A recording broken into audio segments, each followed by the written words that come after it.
Hello, everyone, and welcome to Africa Fire Mission's weekly virtual training session.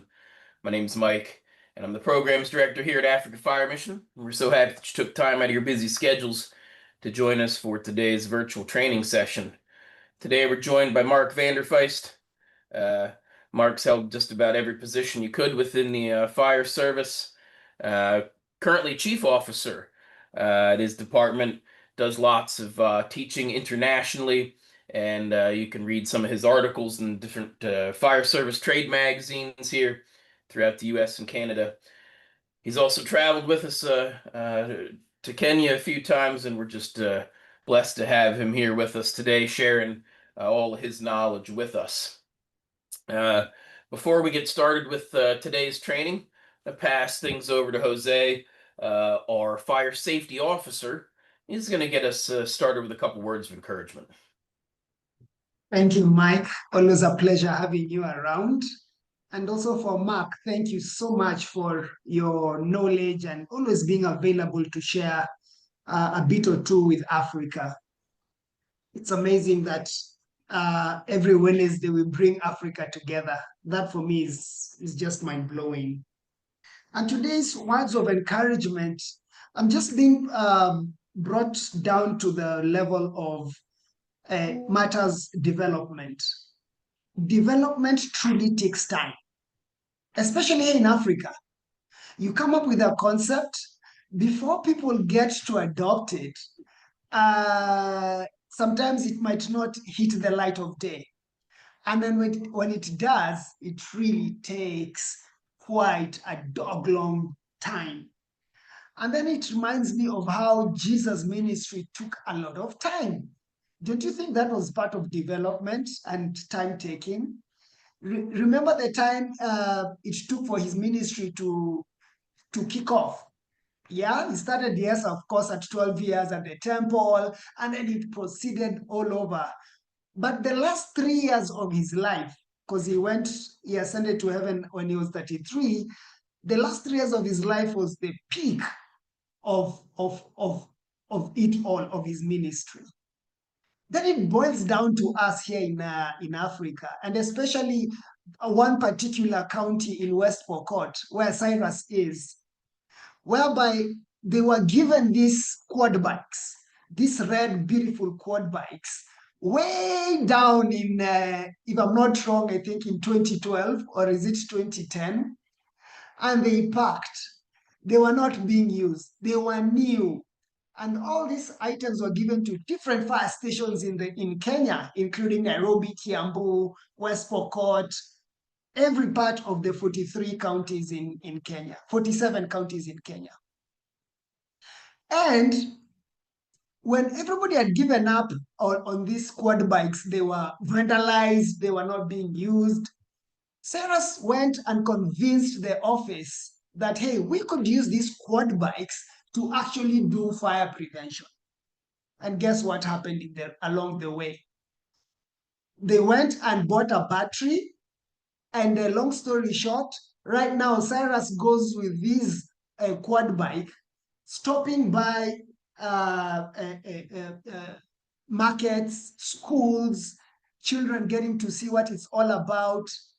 And right now, West Pokot, they know about how to stop the bleed, how to stop drop and roll, how to call the fire brigade on time, all because somebody sat down and said, hey, for as much as development takes time, when it is time to actually do the work, change comes up.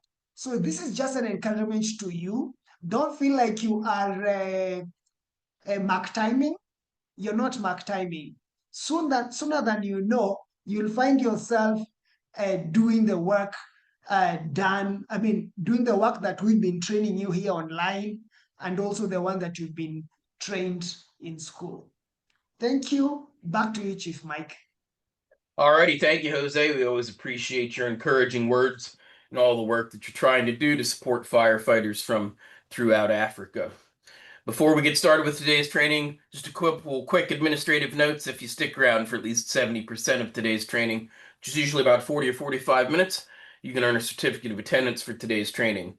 If you can't make it through, you drop your network or something happens, or you'd like to get some training, that you haven't that you missed earlier in the year, why don't you head over to our website, www.africafiremission.org. Go to the training resources, training materials. There's a Google Drive folder there where you'll be able to find a recording of today's training and all the other trainings that we've done so far this year.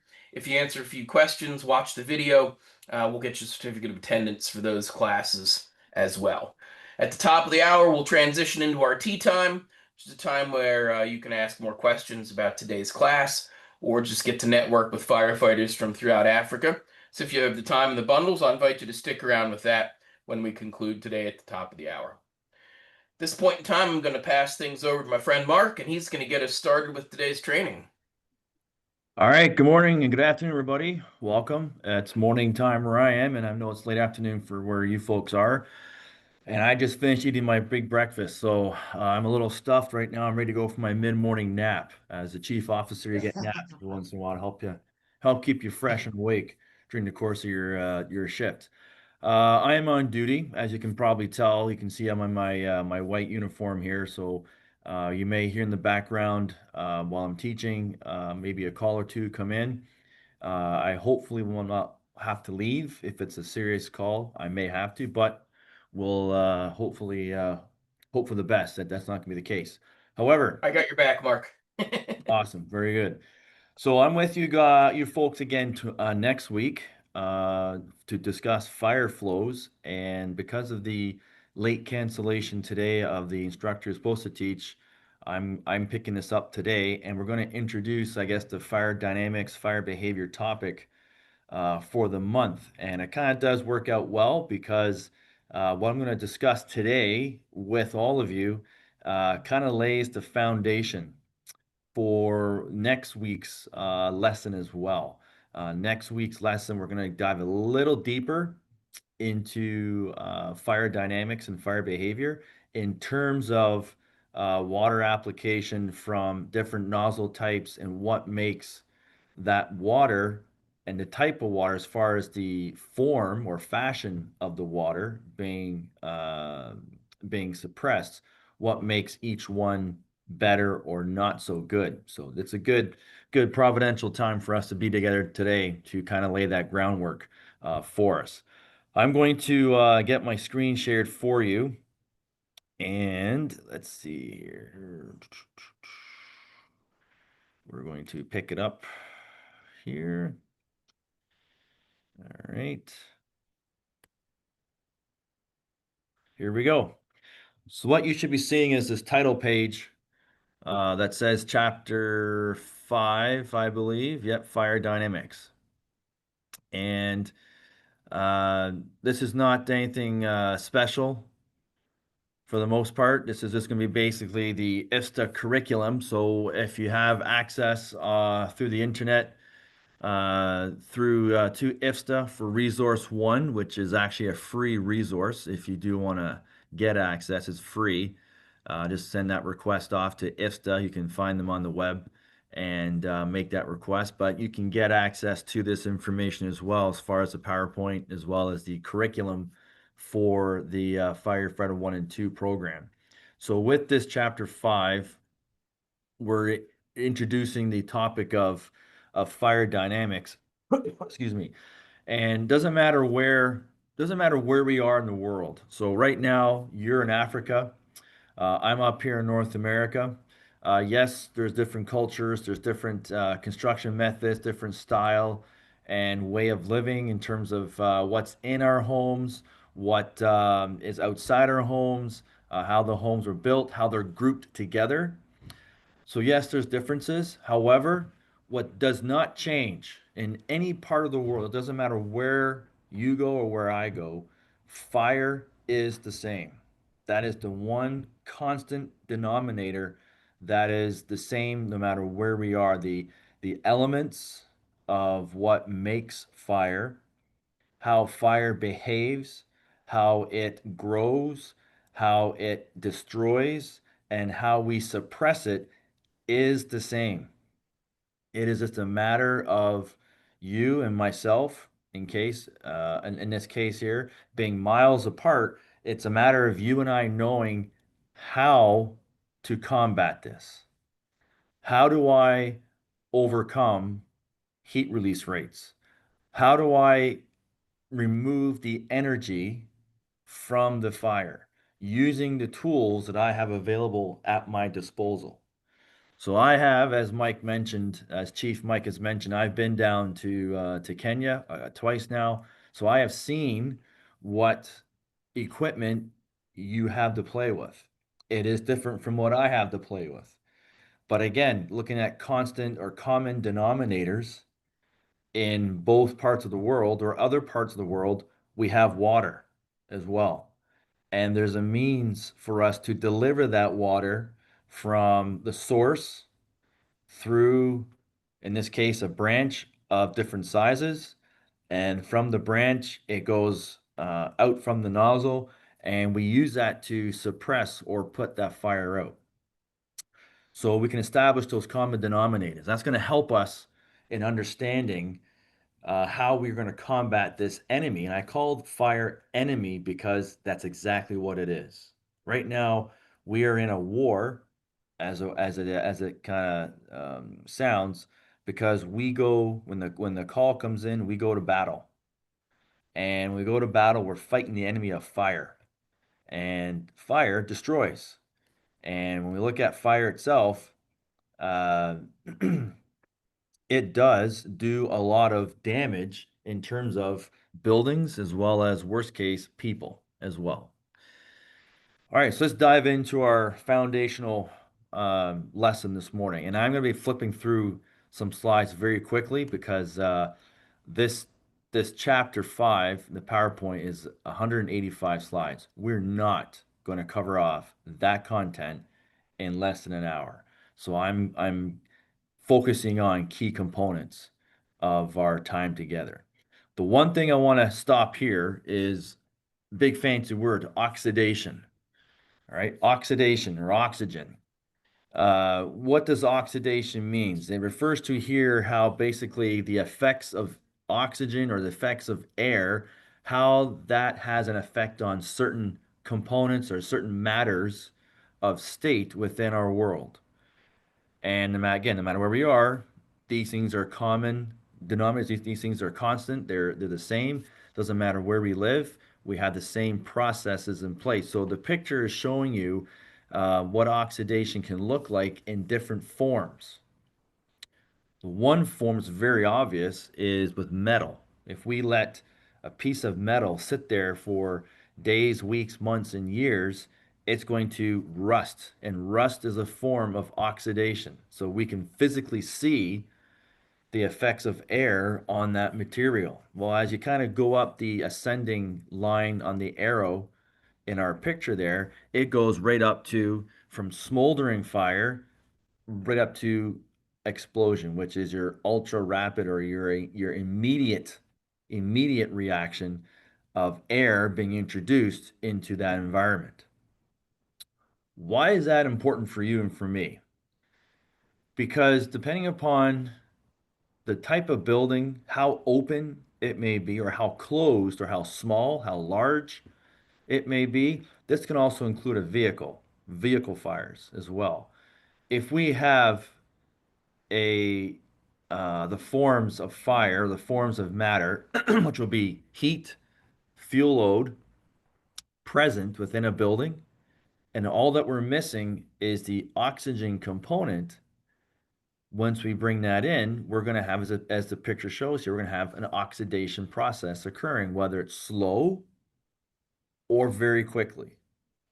In the case of rust, rusting is extremely slow. It's like watching a snail or a turtle uh, walking along the road. You can watch it for an hour and it won't move very far. That's a very slow process. There's lots of time for us to react. With an explosion, when we have air being introduced into an environment to produce a flashover or a backdraft or a smoke explosion, those are explosions. As far as ultra rapid events, when those events occur, it happens in a split second. There is no time to react. Whereas a smoldering fire, the regular methane burning process, there is still that time for us to react and overcome it. So we need to realize that when we are playing, as I use that word playing, when we are responding to a call, we have to, part of our size up is to figure out, is the building closed in or is it open?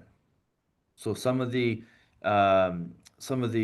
shanty towns that you may be going to for fire response, those buildings may be more open than they are closed, which means there's already air coming in, and that air is helping to fuel and helping to increase the oxidation process of what's taking place within that confined area or not so confined area.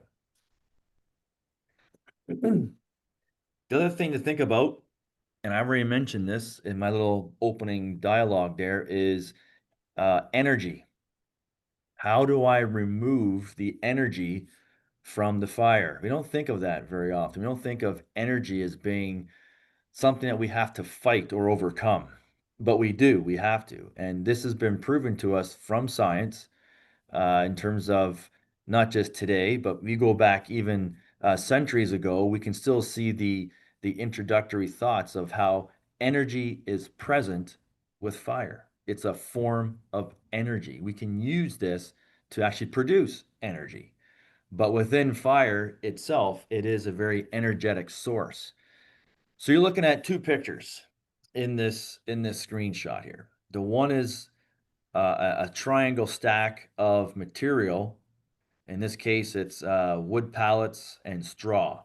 In case for those of you that don't know what straw is, we use straw to feed cattle up in North America. So we grow it, we cut it, we dry it out. It's very dry. It's very flammable when in terms of introducing a flame to it. It ignites very quickly, and away it goes. So we use straw in our live fire training evolutions because of that behavior character.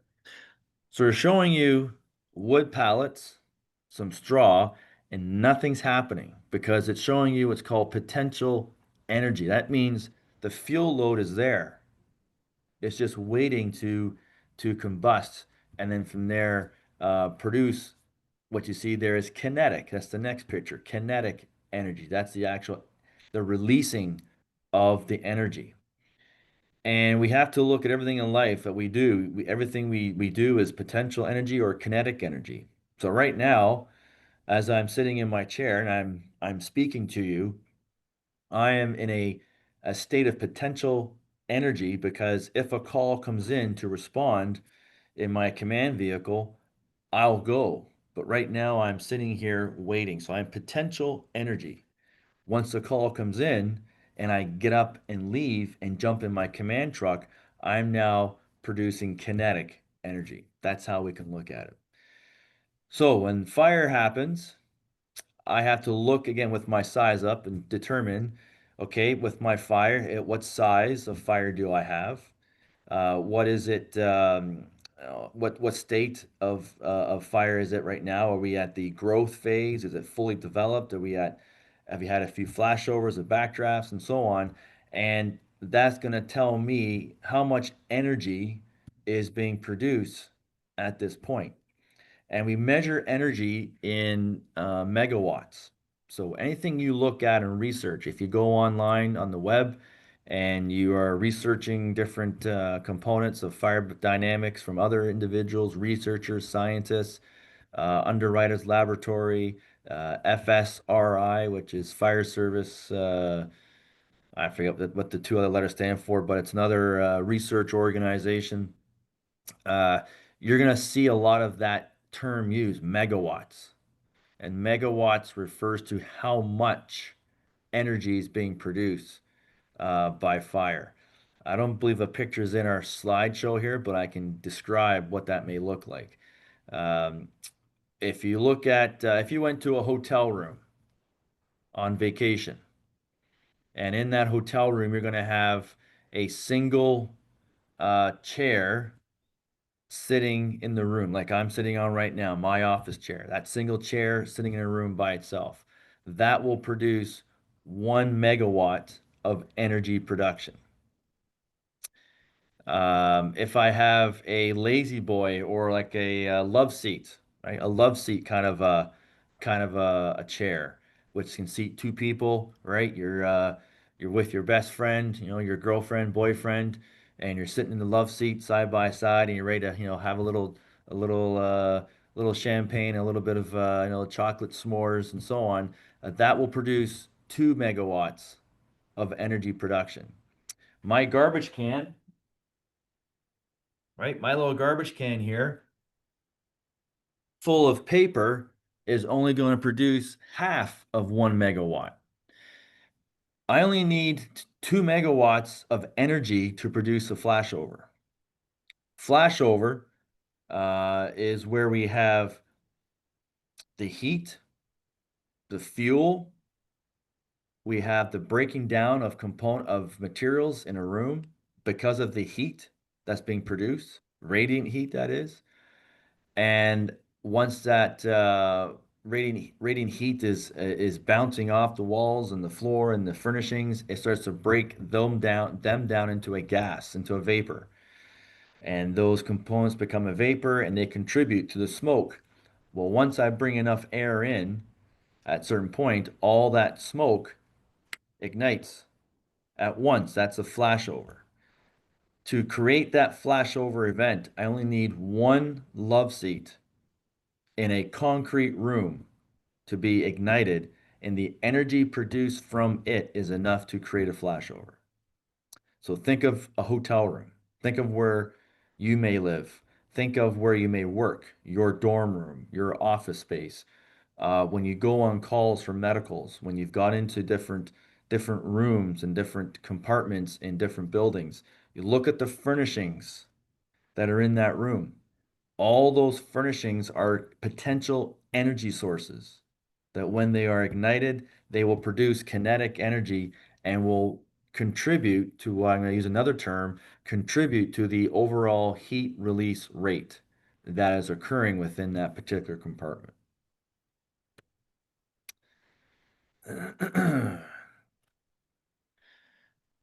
So, in looking at heat and energy, energy can either give off a reaction or it can absorb a reaction.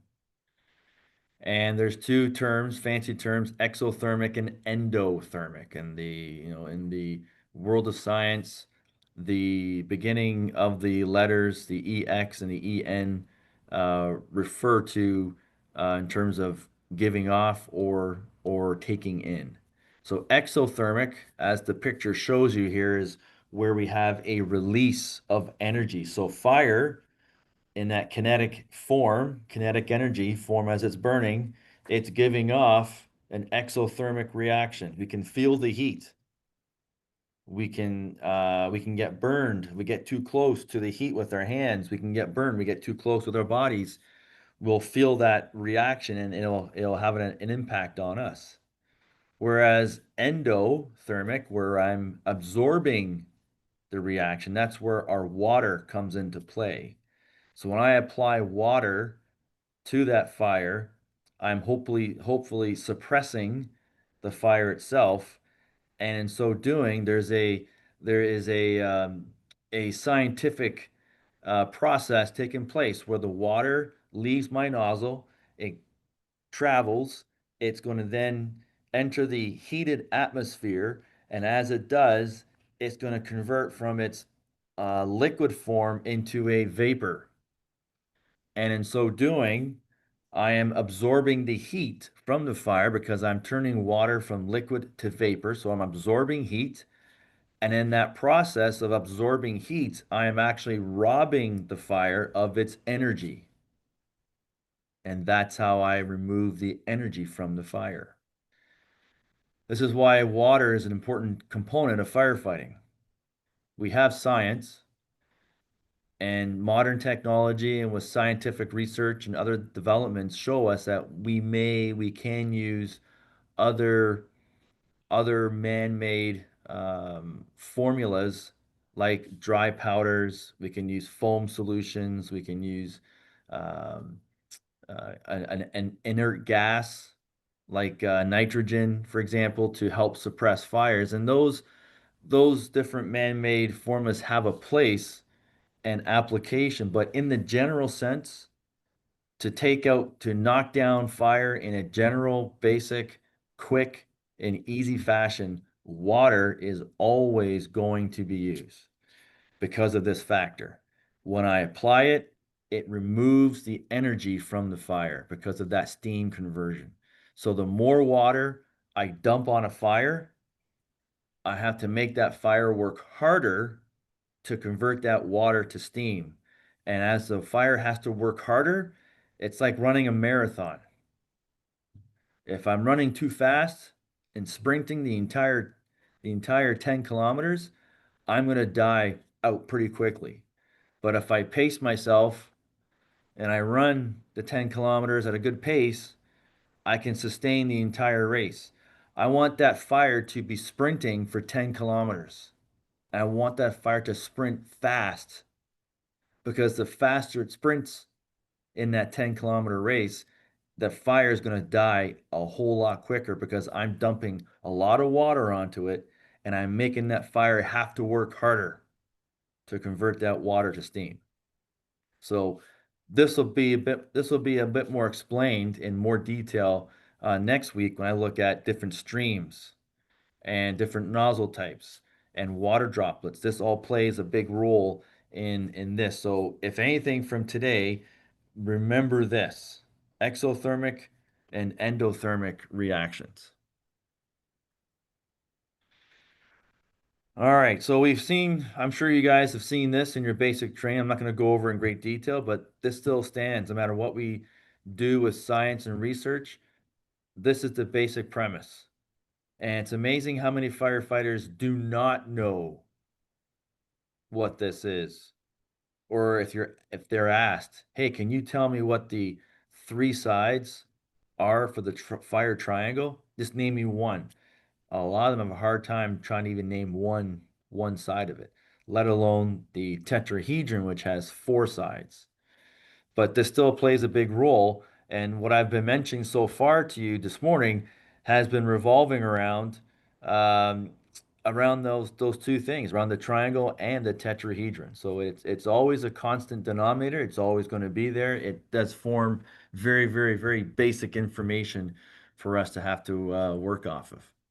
Okay, what does off-gassing refer to? I kind of did talk a bit about it already, right? I used the example of flashover when I have a lot of heat and that heat is traveling and heating up the walls and my furniture, and that heat is now converting a solid to a vapor, which becomes a gas. That's off-gassing, right? That's where we have the process.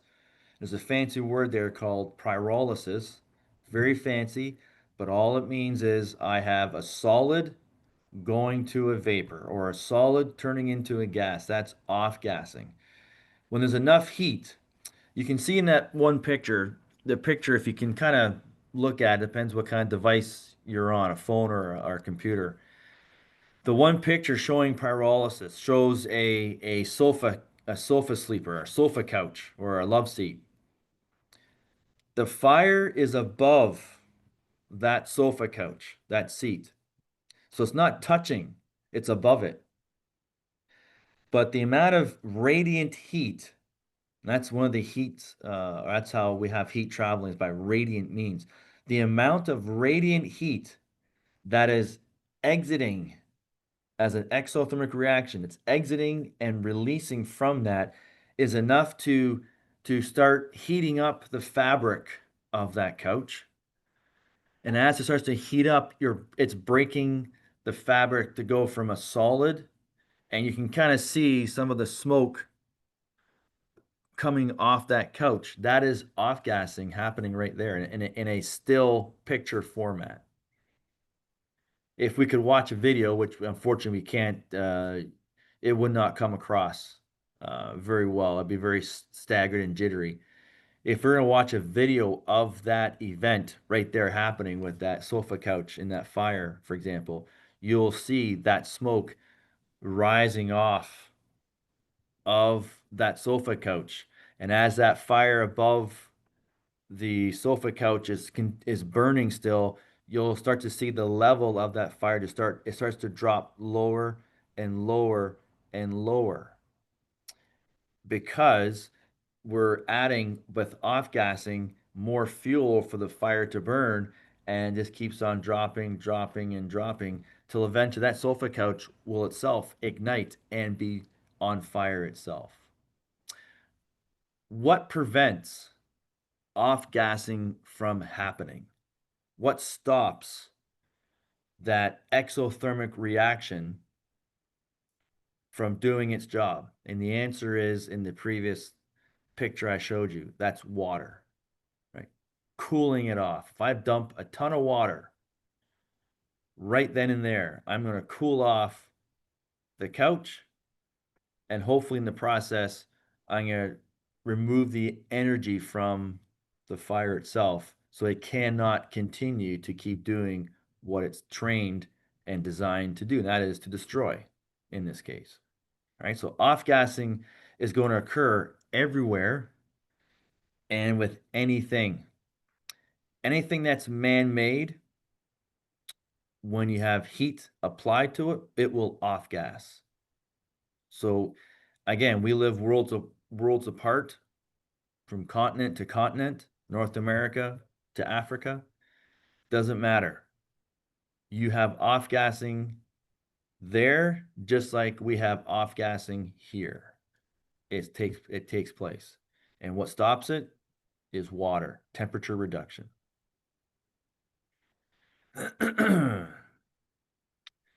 Let's look at modes of combustion. Again, two types. You can see one in the left called flaming combustion. That just simply means we can visibly see the fire occurring. So you see the flames, that's flaming combustion. I can actually see it. The picture on the right is non-flaming combustion. What that means is there's a lot of heat. There is still fuel. There's still enough air to sustain the heat, but there's not enough, I guess, fuel load per se right there to have it flaming. This is present in every fire we go to. Every fire we go to has flaming or non-flaming combustion. When you arrive on scene, you're going to see, hopefully, flaming combustion. You're going to see flames, and that's flaming combustion. So we know that we have air, fuel, heat, and the reaction all there taking place because I can visibly see it. But when I start putting water on it and I knock that fire down, I'm going to then go from flaming to non-flaming because it takes a bit of time to cool objects. You can't just dump water on a burning vehicle. Just dump a bit of water on it and it'll be cool in a second. No, it takes time for it to decrease its temperature from what it was to what it should be. And so you're going to have non-flaming combustion taking place within a structure when you've put water on it. This is why we conduct what's called overhaul. An overhaul is when the fire is the fire's been put out.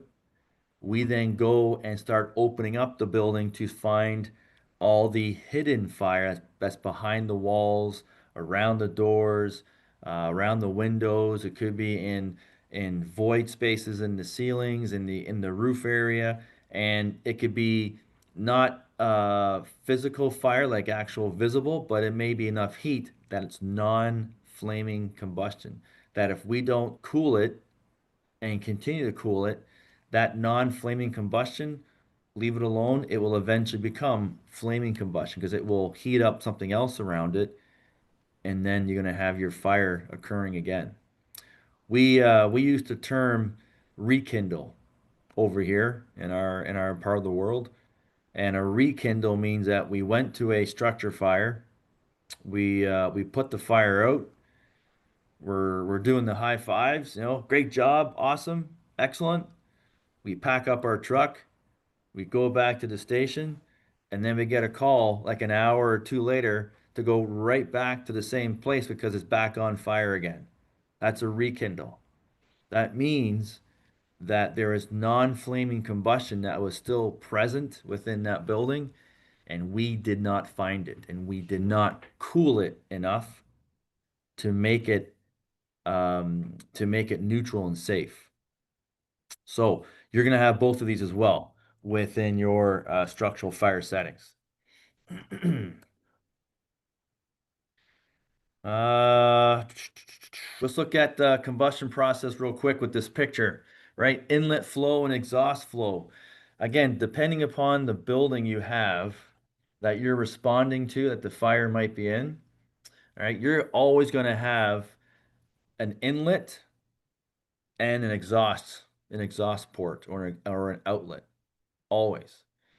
This is where the inlet is where the air is being drawn in, coming in somehow through a window, through a door, through a hole in the wall, maybe a hole in the roof.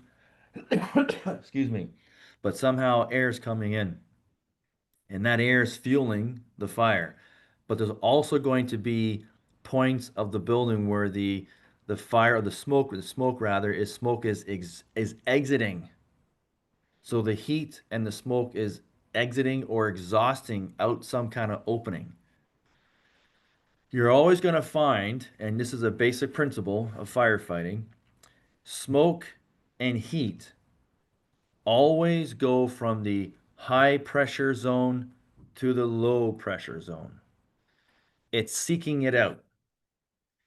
So when you go to a house fire, say a residential house fire, when you pull up and you see that visible flame burning and you see smoke exiting from this part and that part, the smoke is leaving because it's seeking out the low pressure zone. The low pressure zone is outside the building.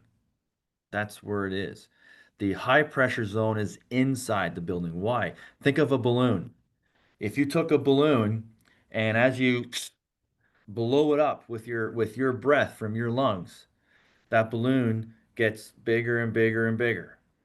Well, what's inside that balloon is high pressure air. If you took a pin and you popped it, it goes boom and it pops because there's a pressurized source of air in that balloon. Well, no different in a building fire. As a fire develops and grows within a four-wall room with a ceiling or a roof, as that heat is produced, the heat will get the air also heated up, and as the air expands, it's like a balloon. There's now a high pressure zone of heat and air within that confined area. And when we have smoke and heat being produced, it wants to leave that high pressure area and seek out the low pressure, which is outside that room or outside that building. So later today or tomorrow, I would challenge you, go on YouTube and just type in residential structure fire and see what videos come up. And if you watch any video, doesn't matter what it is, any video, and just watch that fire from the outside of that structure develop, you'll see exactly that. You're going to see smoke leaving the building, and you're going to see it leaving the building in any means necessary. That's going to be cracks in the walls, cracks around the windows, openings near the roof line, the walls, or out the front door. But it doesn't matter. Somehow that smoke and that heat is all exhausting because it has to seek out and it wants to find that low pressure zone. So when you go to your next structure fire in your own response area, as you pull up and you're doing your size up, you should notice and see where's my openings, because that's where the air is coming in, and where's my smoke and heat and flames exhausting or exiting from the building, because if it's actual flaming combustion, well, you know where your fire is. If it's non-flaming combustion, which is smoke with no fire, you don't know where your fire is. It's somewhere still in that building, and I gotta find it. But I know there's smoke coming out because it's exhausting naturally from the building. Okay, I mentioned the word smoke. Okay, what is smoke? Smoke is very toxic and very dangerous. You may have heard this term being used, maybe not, but smoke in the fire sense is what we call black fire. So again, you go on YouTube and you watch a structure fire burning, you're going to see a lot of thick, dark black smoke sometimes leaving the building. That's black fire. It's not on fire, but everything I need to have a fire is in that black smoke. It is very toxic, very deadly, and it's basically the products of combustion without having flaming combustion. Once there's enough air mixing with the black smoke, it becomes a giant ball of fire. So everything we can think of that's nasty, that's deadly in terms of our health, is going to be found within that smoke. Why is the smoke black? Is another good question to ask yourselves. Why is it black, not a purple color or a green color? Well, if it's purple and green, we got a different situation happening. We have probably a hazmat situation happening where a chemical is burning and giving off purple smoke. That is a big billboard saying, hey, this is extremely toxic. Do not come close. But why is in a fire at a residential building the smoke black? It's because of what's inside the building, the contents. We call that the fuel load. And the contents in our buildings today are all man-made. Plastics, for the most part, which is all chemicals. And how I can relate this to you real easy is right now where you are, you have jerry cans that you use to carry petrol. Well, think of all the furnishings within your apartment, within your room, within your office, within the home you live. All those furnishings are solid petrol. And when it's heated up and broken down through pyrolysis, that off-gassing, it becomes petrol, like in your jerry can. And petrol is a carbon, a hydrocarbon. And anybody who's an artist who does any kind of like sketches with black charcoal, those kind of neat little sketches, well, that's carbon, and carbon's black. Charcoal's black. And so when our furnishings burn, our man-made plastics, when they start to catch on fire, they produce a dark black carbon-based smoke. That's why it's black. So when we look at smoke, don't just think that, oh, well, it's just smoking, there's no big deal. No, it is a big deal because smoke is very dangerous. When you look at smoke, and I know you guys have gone through a reading smoke lecture, I'm sure before, they hopefully have talked about and detailed smoke in terms of its velocity, its volume, and color and density. And those four components, when you look at them, can tell you what's happening. Is there a lot of heat in the building? Is it at the point where the fire's been knocked down? It's kind of just in that decay phase or it's smoldering. Is the fire close? Is it far away? All those attributes we can read and tell from the smoke. So smoke is very telltelling in terms of giving us a message. But in the case of fire dynamics, it is a very dangerous element of the whole process. And it needs to be uh, dealt with in terms of putting water on it, cooling it down. When I started, I've been in the fire service now for 26, 27 years. And so when I began way back 27 years ago, I was always taught never, never take my hose line and put water on smoke. Never do that. Well, again, through research and through science and so on, we have shown that, hey, you know what? We have to put water on smoke because smoke, that black fire, that's where the heat is. It's in that smoke. The heat is in that smoke. If I don't put water on that black fire, that smoke, I'm not removing the heat. and I'm letting the heat continue and travel throughout my structure and heat up everything else. So I have to put water on smoke to cool the temperature within that building.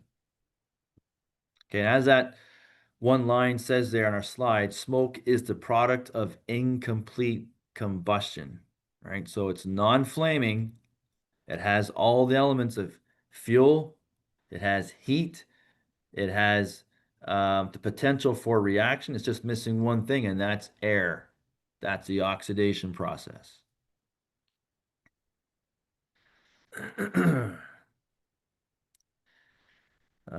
Let's see. What else can we get to? Okay, so what I'm flipping through right now, let's get to the next slide. But what you're seeing here, like hydrogen cyanide, carbon monoxide, those are all just common toxic gases that we find in our smoke, as well as other things like formaldehyde, nitrogen dioxide, sulfur dioxide, all those components, that's all in that smoke. That's why it's very toxic to breathe in. And so if we were to breathe in smoke, if you and I, as a firefighter, go and don't put on proper protection to protect our respiratory system, and we breathe in this toxic smoke, it's going to lead to death. Hence, why occupants who are trapped in a structure fire die mostly from smoke inhalation. They've breathed in all that toxic smoke, all those toxic gases, and that's what kills them. It's not the fire itself, it's the smoke that actually kills them. So if we can remove the smoke, if we can cool off the environment and not have smoke production being made, then we take away that danger for the occupants to not breathe in.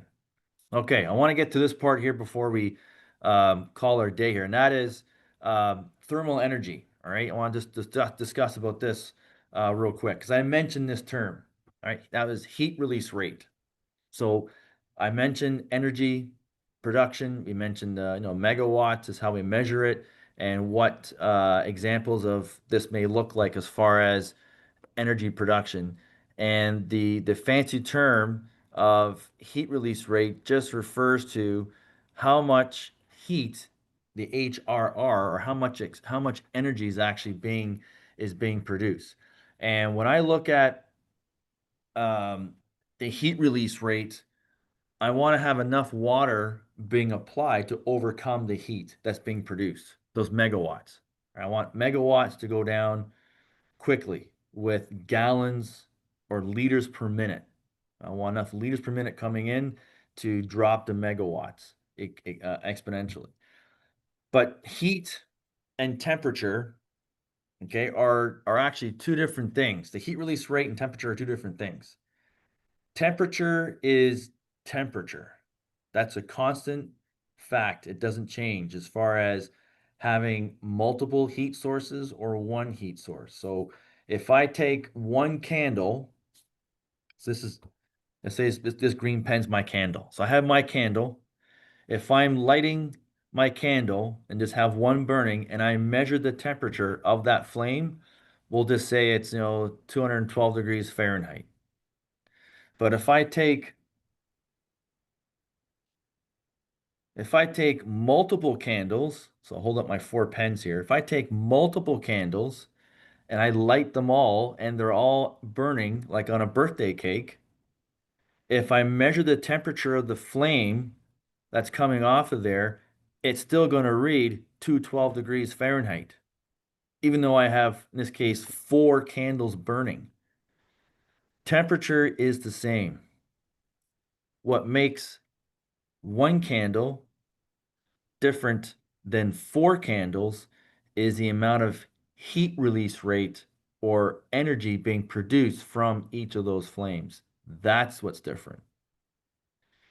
And so if I only have one and I put my hand over top, I can say, oh yeah, that's pretty warm. But if I take all 4 and I put my hand on top, it'll be like, yeah, that's really hot. Because why? I have more energy being produced. There's a higher heat release rate being produced from that flame. So in the terms of, or in the case of how do I, excuse me, how do I reduce temperature? How do I knock down that heat release rate? Water is what's going to be used to remove the heat and at the same time drop my temperature. So don't think that when I go to a fire, or when you go to a fire rather, when you go to a fire and you experience that heat, you're like, wow, that flame was really a lot hotter than the fires of 5 years ago. That's not true. The temperature of fire has been the same since the caveman uh, developed it or discovered fire. Temperature is the same from then until today. All right. What changes is the heat release rate. Just give me one quick second here. I got something I got. Never mind. So there's a call coming in, so I'm trying to ignore it or mute it for you. Give me 1 minute here.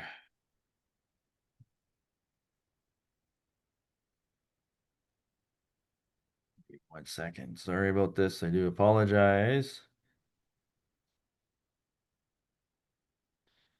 Okay. Work stuff. All right. So temperature is the same. It's the heat release rate that we're looking at and trying to make a dented difference on in that way there. I'm not going to worry about heat flux. Heat flux is another fancy word. It's also measured in a different format. It's measured in kilowatts per meter squared. Heat flux refers to the surface, so on the floor, basically, how much heat is on the surface, like on the floor and the walls. That's why it's measured in a kilowatt per meter squared. So you're looking at surface area. How can I visualize that? You can't. You cannot visualize it except for like if you look at a hotel room and the floor of that hotel room would be, so much heat flux if it was on fire, and that's so much kilowatts of energy in that per meter squared area. That'd be the only way I can kind of visualize how that may look.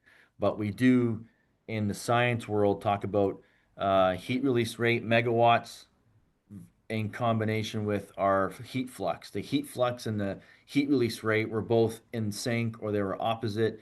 And that's where you kind of get lost in the haze of words because like what are you talking about, right? What's the heat flux? But it refers to surface area for energy. I want to get to before we go. I want to get to this. Okay, heat transfer. How does heat travel or transfer from one object to the other? There are three methods. This may be review, it may not be. Okay, conduction.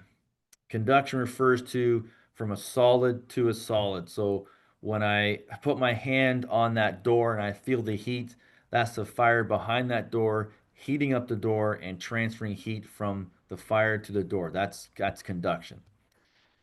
Convection refers to it travels through the air. So as that fire is burning and the heat is being produced, it's traveling in the through the air and it's in the smoke. So we look, we look for what's called convection currents.